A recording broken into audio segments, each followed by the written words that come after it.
Bom, antes de mais, uma palavra apenas, que não diria que é protocolar, mas no fundo o agradecimento por todo este trabalho, de que hoje vemos mais um fruto vê a luz do dia. Saudar todos os que estiveram envolvidos neste trabalho, muito em particular o professor João Serjeira, e, como disse no início, também toda a Comissão Científica do CRL, para que este relatório, que foi acompanhado não apenas do ponto de vista técnico no Ministério, mas também por uma comissão científica com peritos que são peritos de renome, creio que é um trabalho, mais um, que honra o CRL e que ajuda a consolidar esta dinâmica que já tem agora há alguns anos. E, portanto, pela minha parte, e em nome também da equipa governativa do Ministério, é com todo o gosto que me associo a este momento, mais uma vez,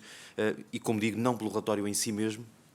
que tem evidentemente um manancial de informação muitíssimo importante e um esforço cada vez mais bem conseguido e mais aprofundado de compilação, de sistematização, também de reflexão e análise, embora, como foi aqui sublinhado pelo professor João Serjeira, com a preocupação que me parece evidente e que me parece prudente também do ponto de vista daquele que é o estatuto do relatório, do órgão que o produz, a tentativa de ter um relatório tão neutro quanto possível, tão imparcial quanto possível, e a imparcialidade é importante quando estão em causa, precisamente, como também foi referido, diferentes partes que não têm necessariamente a mesma visão sobre a objetividade dos dados que aqui são apresentados. E, portanto, obviamente que tudo isto recolhe também contributos importantes da participação daqueles que são os membros do CRL e temos, portanto, uma informação que é não apenas uma informação valiosa em si, mas que tem também no processo de produção da informação e nas condições que isso permite para um debate posterior, com base na troca de ideias, por vezes no confronto de opiniões, mas a tentativa de ter dados que permitem leituras diferentes, mas baseadas em elementos que são objetivos e rigorosos a partir da realidade do mercado de trabalho em Portugal. E noutros relatórios sobre negociação coletiva e este ano, ou neste momento também, o relatório sobre emprego e formação, no fundo são os dois grandes produtos do ponto de vista anual que o CRL escolheu e, a meu ver bem, produzir.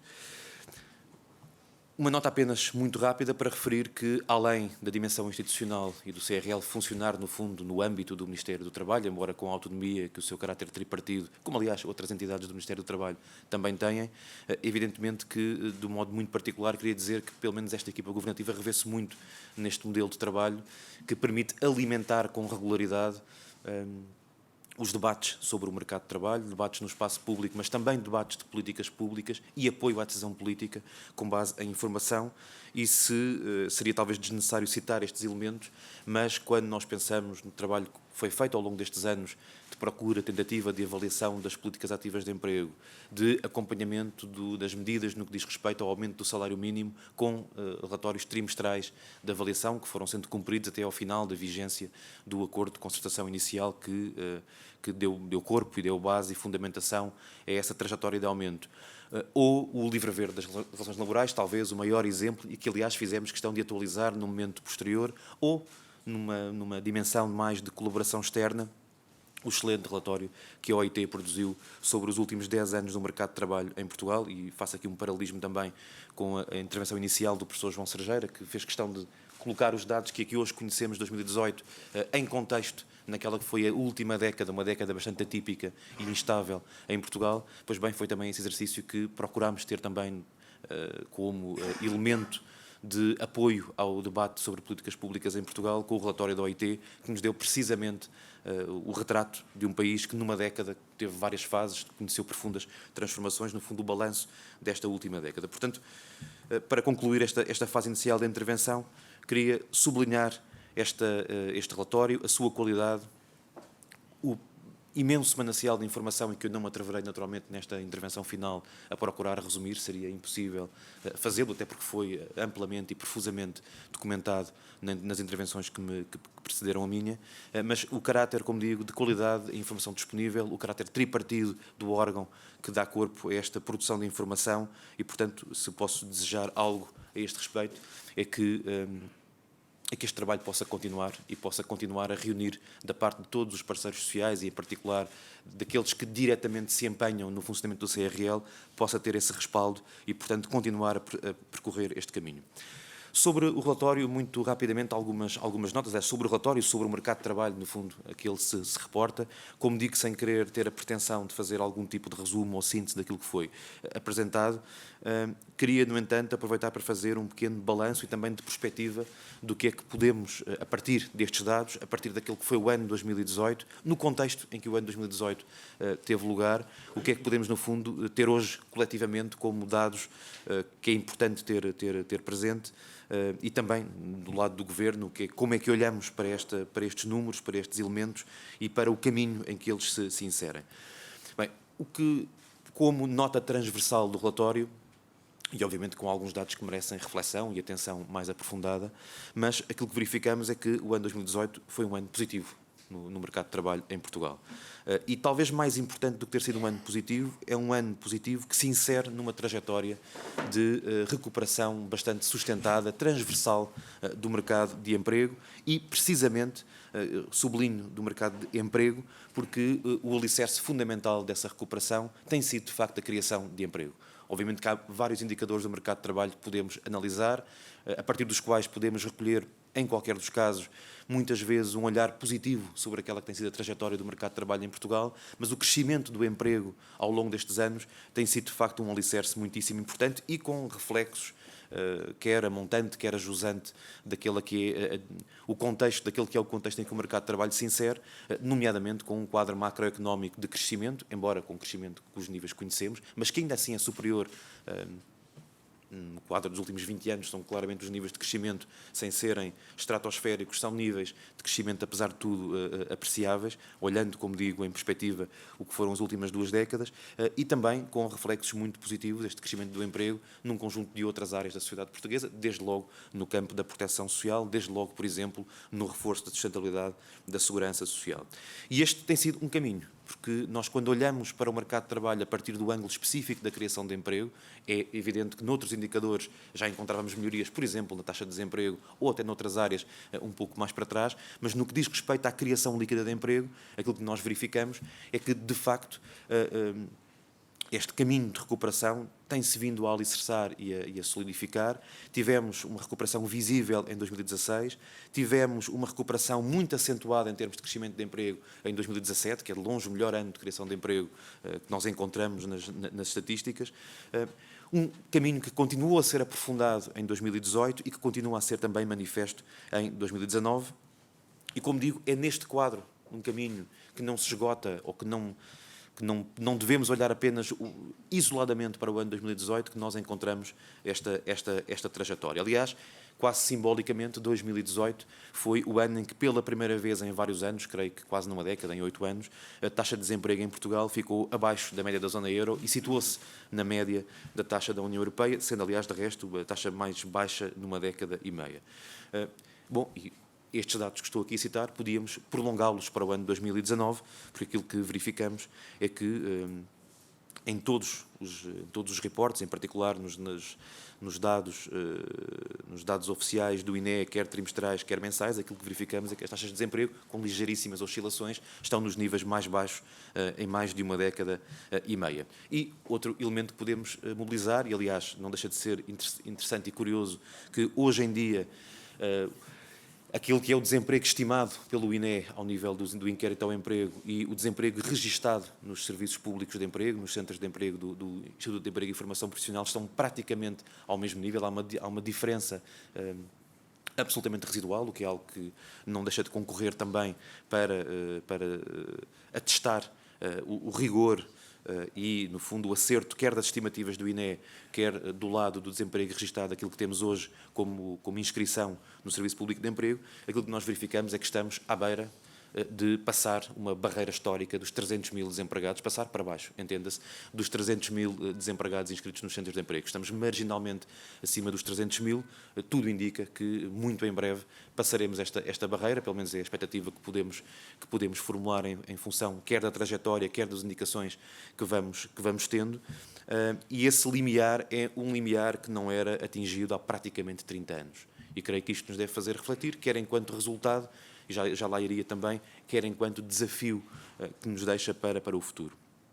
E a verdade é que ao longo destes anos conseguimos assistir, felizmente, a sucessivas marcas ou símbolos, marcos simbólicos deste tipo, o que não deixa de ser, de facto, reconfortante para quem está do lado da decisão política, reconfortante, acredito também, para quem está do lado do mercado de trabalho e dos diferentes interesses que estão em torno do mercado de trabalho, para a sociedade portuguesa em geral, mas como digo, não deixa sempre, enquanto houver desempregados, temos que obviamente trabalhar para os incluir e não deixa também de colocar desafios novos. Mas a verdade é que se no início de 2016 nós tínhamos mais de 550 mil desempregados, no ano de 2016 baixámos a barreira dos 500 mil, durante o ano de 2017 baixámos a barreira dos 400 mil e agora estamos à beira de baixar esta barreira dos 300 mil, que é de facto, não deixa de ser um marco muitíssimo importante, até porque, como digo, esta evolução do desemprego tem sido feita, e os dados que foram ali apresentados mostram isso claramente do ponto de vista dos fluxos, foram feitos claramente à custa do crescimento do emprego e, portanto, com uma relação muito direta entre o crescimento do emprego, a diminuição do desemprego e também a capacidade de trazer pessoas que estavam inativas para o mercado de trabalho, sejam eles jovens NEET, sejam eles inativos desencorajados de outro tipo. Uma nota também que foi aqui referida para a questão do saldo migratório, 2018 também simbolicamente é o ano em que se invertem os saldos migratórios depois de vários anos muito pesados deste ponto de vista. Do lado dos saldos migratórios, claramente não foi possível ainda recuperar o impacto que os anos mais duros da crise tiveram sobre o mercado de trabalho em Portugal e, em geral, sobre o panorama demográfico que temos no nosso país, mas ainda assim foi um ano de viragem a este respeito. Agora, mantendo o foco neste plano mais longo, há algumas notas que gostava de deixar. Em primeiro lugar, 2018, mais um marco que importa reter, foi um ano em que, pela primeira vez em 20 anos, o número de trabalhadores por conta de outrem ultrapassou os 4 milhões de pessoas. Está até já acima dos dados de 2008 a este respeito. Ou seja, nós temos hoje em Portugal mais trabalhadores por conta de outrem que tínhamos no início, o ano de início da crise, que é o ano de 2008, que foi também o ano em que tivemos uma população empregada mais elevada, mas ao longo destes anos, apesar de termos nesta recuperação, não ter ainda conseguido colmatar inteiramente aquelas que foram as marcas deixadas pela crise, quer do ponto de vista do envelhecimento demográfico, quer do ponto de vista, como referi, dos saldos migratórios, mas no que diz respeito aos trabalhadores por conta de outrem, estamos já acima dos dados de 2008, o que quer dizer que esta recuperação do emprego, que não é ainda plena, foi muito intensa do lado do trabalho por conta de outrem, o que, aliás, e projetando agora este relatório também para o caminho mais longo que as nossas sociedades e economias vão percorrendo, nos deve fazer pensar duas vezes sobre aquelas perspectivas mais, como posso dizer, radicais, quase de Big Bang, do fim do trabalho por conta de outrem e de uma profunda reconfiguração daquelas que são as relações de trabalho no muito curto prazo. Naturalmente que o trabalho está a mudar, naturalmente que há um conjunto de pressões e de fatores que fazem com que o trabalho nas sociedades humanas vá inevitavelmente mudar significativamente de configuração, de exigências e também de padrões de relações laborais nas próximas décadas. Mas, como muitas vezes acontece, não apenas neste campo, por vezes aquelas perspectivas mais tremendistas de que tudo está a mudar entre hoje e amanhã, enfim, algum equilíbrio por vezes é útil e este dado, como digo, é um dado, creio que bastante elucidativo de como as coisas não são tão simples como muitas vezes se quer fazer crer. Aliás, deste ponto de vista, e também por falar em perspectivas muito claras, muito a preto e branco da realidade, também esta ideia de que o emprego está em vias de se tornar algo de profundamente flexível, fluido, cada vez menos rígido, cada vez com menores níveis de segurança, a verdade é que, quando olhamos para os dados que temos, aquilo que se prova é que, na verdade, o emprego tem crescido, o emprego por conta de outrem tem crescido, o emprego por conta de outrem tipo permanente tem crescido, mais até do que em termos percentuais o trabalho não permanente, e, portanto, é verdade, como foi referido, e esse é um dado que eu gostava também de sublinhar, é verdade que, do ponto de vista dos equilíbrios no mercado de trabalho em Portugal, entre o emprego permanente e o emprego não permanente, há claramente uma perspectiva de permanência de uma taxa elevada de emprego não permanente, mas isso, enfim, algo que é conhecido, que paradoxalmente desceu nos anos da crise, porque esse emprego foi muito rapidamente destruído, o emprego não permanente é muito mais rapidamente destruído, mas também desse ponto de vista há alguns indicadores que não deixam de ser positivos, e agora deixando de lado também o debate mais político sobre as medidas que estão projetadas para estas questões, porque na verdade se os anos 2016 e 2017 foram anos em que o emprego não permanente recuperou, até em termos de peso na estrutura de emprego, isso viu-se claramente no gráfico que foi ali projetado, mas a partir daí, de novo, tivemos uma estabilização, o que quer dizer que, como é típico também nos momentos de recuperação do mercado de trabalho, depois do momento inicial em que é o emprego não permanente que cresce, quando há uma recuperação sustentada do mercado de trabalho, tende a haver também uma compensação desse ponto de vista e tende a haver muito em particular uma compensação desse ponto de vista quando, em virtude da evolução da taxa de desemprego, que tem sido felizmente cada vez menor, há também uma pressão para, nas palavras do professor João Cerejeira, nas variáveis de ajustamento, na produção de equilíbrios do mercado de trabalho, não apenas os níveis salariais, dos quais também diria já uma ou duas palavras, mas também a questão da estabilidade no emprego seja algo que é também muito valorizado nos processos negociais de retenção, atração e retenção de trabalhadores na relação com os empregadores. Uma nota muito breve também, não queria deixar de a fazer para os dados que foram projetados no que diz respeito ao Estado, à administração pública, onde, como foi também visível, houve também aqui claramente progresso do ponto de vista da qualidade do emprego que foi criado. Há não apenas um reforço de efetivos no Estado, mas também uma melhoria da qualidade do emprego neste campo. E depois, uma última nota sobre a questão do emprego que queria fazer, que tem a ver precisamente com a questão dos salários, porque o ano 2018, obviamente, quando olhamos para os dados dos quadros de pessoal, reportamos a 2017, mas os dados posteriores a 2017, e portanto aqueles que podemos neste momento conhecer, quer a partir dos dados oficiais do INE, quer a partir das declarações de remuneração da Segurança Social, aquilo que mostram é que, de facto, está a haver alguma recuperação salarial. Não é ainda uma recuperação salarial demasiado intensa, se podemos usar esta expressão, mas há claramente uma aceleração do crescimento dos salários, em parte por via também do impacto do salário mínimo, que por questões de economia de tempo não falarei aqui, sobre o qual não falarei aqui muito, mas que enfim, tem evolução conhecida, com os impactos que teve, tem sido monitorizado, não apenas pela evolução do salário mínimo, que tem tido de facto um impacto muito positivo, desde logo também com reflexos no plano das desigualdades, e já agora os indicadores de desigualdades são também indicadores que têm tido uma evolução positiva, e aqui os dados mais recentes que temos são de facto, não há outros, são os dados relativos a 2017, mas enfim, como digo, os salários, quer por via do salário mínimo, quer também por via de algo que naturalmente não está aqui expresso no relatório, mas que tem a ver com o dinamismo da negociação coletiva, que tem não só crescido de maneira muito significativa em termos de cobertura, e aliás os dados mais recentes disponíveis dos primeiros 5 meses deste ano mostram que há de novo um salto em relação a 2018, mas como digo, não há apenas um efeito de alargamento da cobertura, há também um efeito de renovação cada vez mais rápida, e isso vê-se, por exemplo, no dado que tem que ver com o período médio de vigência das tabelas salariais, que se está a comprimir de uma maneira muito, muito rápida, que chegou a ser de vários anos e que neste momento foi reduzido para praticamente metade do que era nos anos de menor dinamismo da negociação coletiva. E, portanto, temos aqui um conjunto de elementos que, cruzados com estes dados mais quantitativos do emprego, mas juntando-lhe estes elementos qualitativos e naquilo que tem também que ver com a relação com os padrões, entre os padrões de emprego e os fluxos de emprego, com dimensões como a negociação coletiva, temos de facto um quadro muito abrangente em que os dados de 2018 são de facto dados que, como digo, sem desmerecer ou sem desvalorizar elementos que merecem a nossa atenção especial e que constituem desafios, mas são de facto dados que de alguma forma documentam, de um modo geral, o trajeto de recuperação que tem vindo a ser seguido. Mas como digo, e não queria desvalorizar esta questão, antes pelo contrário, penso que é também um momento importante para fazer esta reflexão, esta evolução e tudo aquilo em que ela nos deve deixar, não diria satisfeitos, mas otimistas em relação ao caminho que tem sido percorrido, é também um momento de claramente identificar novos desafios, porque uma das consequências do caminho que foi percorrido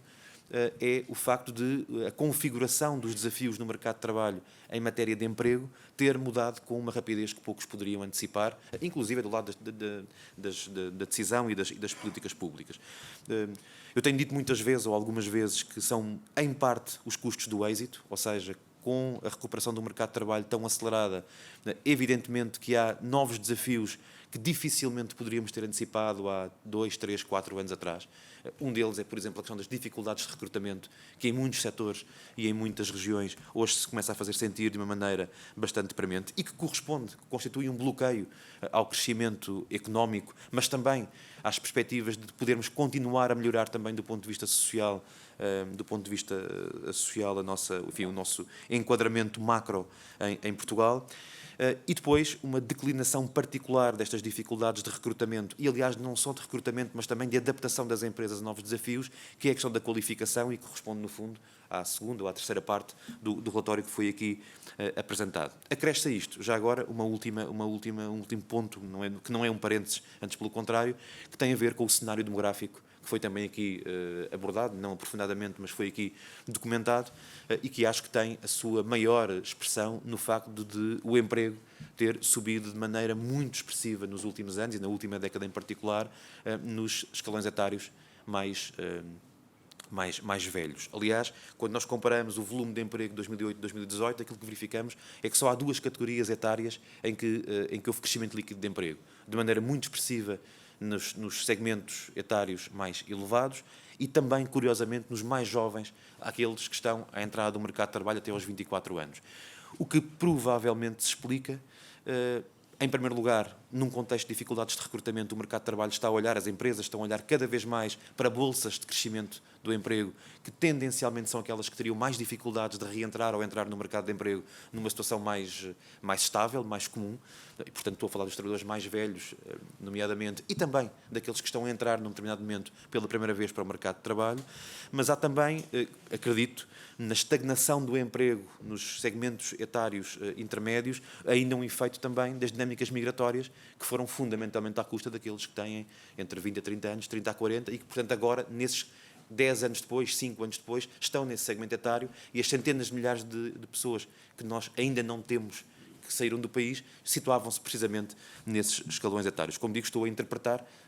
há sempre outras hipóteses explicativas, mas estas são hipóteses que são coerentes com aquele que é, enfim, com aqueles que são os problemas que temos e também o trajeto que sabemos que percorremos nos últimos anos. E, portanto, entre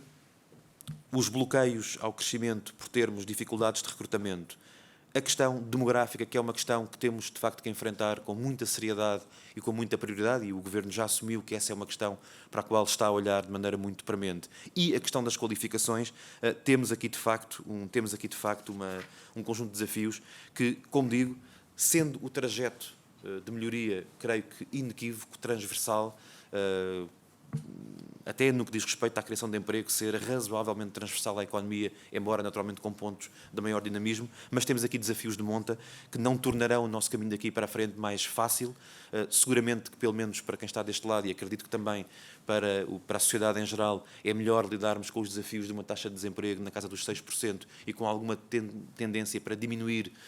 para ir diminuindo, mesmo que naturalmente mais devagar do que diminuiu no passado recente, mas é melhor lidar com esse desafio do que lidar com uma taxa de desemprego de 12% ou de 15%, mas ainda assim não deixam de ser desafios muito significativos. Últimas palavras para falar um pouco sobre os desafios da formação e da qualificação, que é uma questão que não é nova. Eu diria que é uma questão, aliás, que se mantém, ou que deveria sempre ter-se mantido enquanto prioridade de longo prazo na sociedade portuguesa, e que ganha uma premência cada vez maior quando estamos a enfrentar os desafios que estamos a enfrentar, de facto, do ponto de vista da capacidade para recrutar pessoas com mais qualificações, e para, no fundo, procurar posicionar Portugal cada vez melhor no quadro das cadeias de valor a nível internacional, para melhorar os níveis de produtividade, enfim, um conjunto de aspectos que foram aqui referidos. Já agora, só um parênteses para dizer que também, deste ponto de vista, é importante não perder isso. É importante não perder isso do nosso radar. Também desse ponto de vista, eu referi há pouco a recomposição demográfica do mercado de trabalho em Portugal em termos etários, mas se olharmos para os dados por qualificações, os dados não são menos impressionantes. E onde, de facto, nós criámos, na perspectiva dos 10 anos, todo o emprego criado em termos líquidos em Portugal foi emprego de pessoas com o secundário ou superior. E, aliás, só para citar um dado muito breve, olhando especificamente para os licenciados, a percentagem de licenciados na população empregada duplicou entre 2008 e 2018. Podemos sempre dizer que a base era muito baixa, é verdade, mas ainda assim duplicar esta percentagem e aproximarmos dos 25% hoje em dia é um salto para o dobro em relação àquilo que tínhamos há 10 anos atrás. Mas dito isto, não estou de forma alguma a desvalorizar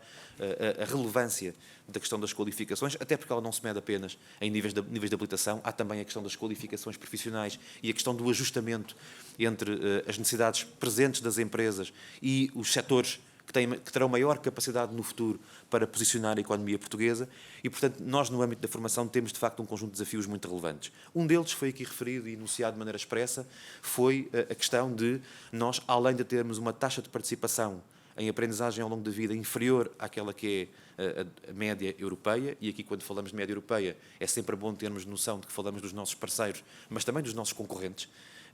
e que já têm, por sua vez, uma posição de partida muito mais favorável, mas além de estarmos atrás, se podemos usar esta metáfora, em termos de participação em aprendizagem ao longo da vida, temos uma situação que eu diria que é bastante perversa, mas que é, aliás, comum a outro tipo de desigualdades, que é que são aqueles que mais precisariam de ter aprendizagem ao longo da vida e de fazer o que agora se chama o reskilling e o upskilling dos seus portfólios de competências, que menos têm acesso à formação profissional. Deste ponto de vista, temos um desafio muito grande, que é o desafio de alargar a base, quer à entrada para o mercado de trabalho, e aí têm sido conseguidos progressos muito notáveis no combate ao abandono, no combate ao insucesso escolar, com o alargamento da escolaridade mínima para o 12º ano, com a garantia de que há cada vez mais jovens que estão em vias profissionais,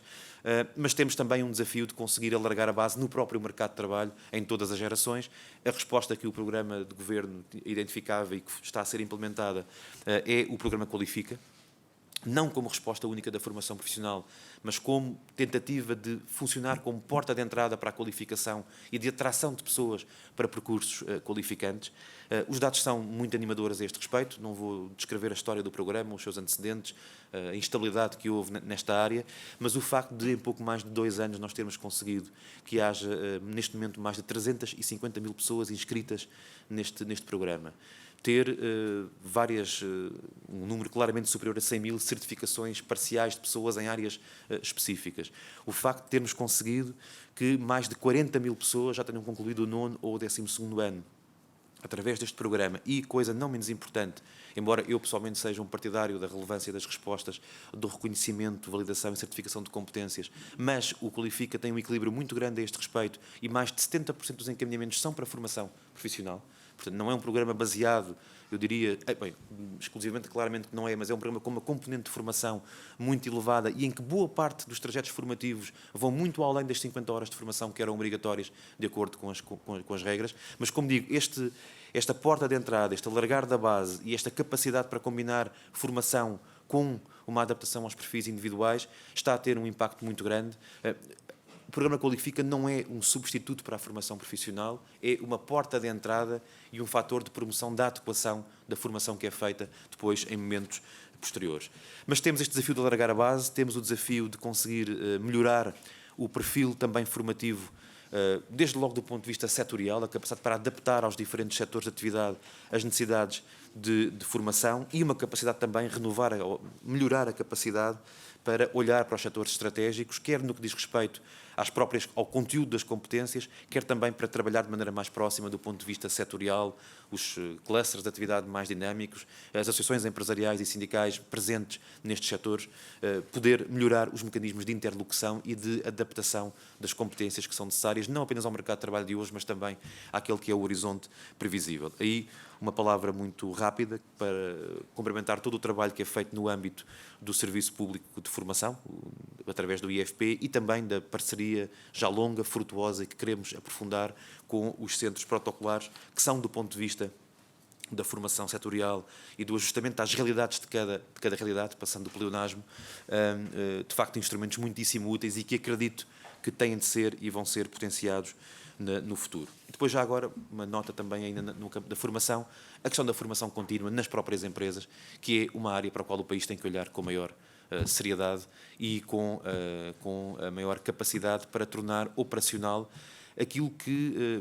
desde logo é um direito dos trabalhadores reconhecido na legislação, mas eu diria que mais do que um direito dos trabalhadores é uma necessidade do país e é uma necessidade também das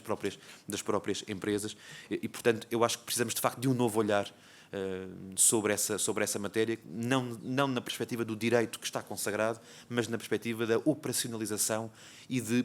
por via dessa formação contínua, gerar valor para todos, para as empresas, naturalmente para os trabalhadores e, portanto, também de modo agregado para a economia. Do lado do Ministério do Trabalho, e em particular através dos seus centros protocolares do IFP e através do IFP em si, o caminho será necessariamente, acredito aliás que não há outro, o de reforçar o papel da formação profissional no âmbito das políticas ativas. Já agora, olhando também para o ano de 2018, foi o primeiro ano em muitos anos em que a formação profissional ocupou mais de metade da atividade operacional do IFP, ultrapassou os 50%, foi de cerca de 53%, foi uma evolução muito rápida em relação aos cerca de 30 e qualquer coisa por cento que havia em 2015 e, portanto, é uma evolução que vai seguramente continuar, porque é na formação profissional que temos, desculpem a expressão, de apostar todas as fichas do ponto de vista também da sustentabilidade do nosso crescimento. Receando ter ocupado um pouco mais de tempo do que esperava e contava no início da intervenção, mas esperando também, apesar de tudo, ter podido acrescentar alguma mais-valia ao relatório de 2018, aos dados que foram aqui apresentados. Aquilo que posso formular enquanto voto nesta intervenção final é, além de reiterar o agradecimento a todos que participaram direta e indiretamente, institucionalmente, neste relatório, mas muito em particular aos autores e ao professor João Cerejeira, esperar que, enquanto país, possamos continuar neste caminho de trajetória de recuperação, de melhoria sustentada do nosso mercado de emprego, da nossa economia e também da nossa sociedade e poder fazê-lo desejavelmente, porque é seguramente o modo mais eficaz e mais sustentável para o fazer, com boa, cada vez melhor informação sobre estas realidades e também com diálogo social, porque é esse diálogo também que garante que estruturalmente e no longo prazo as respostas que vamos construindo em conjunto são as mais adequadas. Muito obrigado.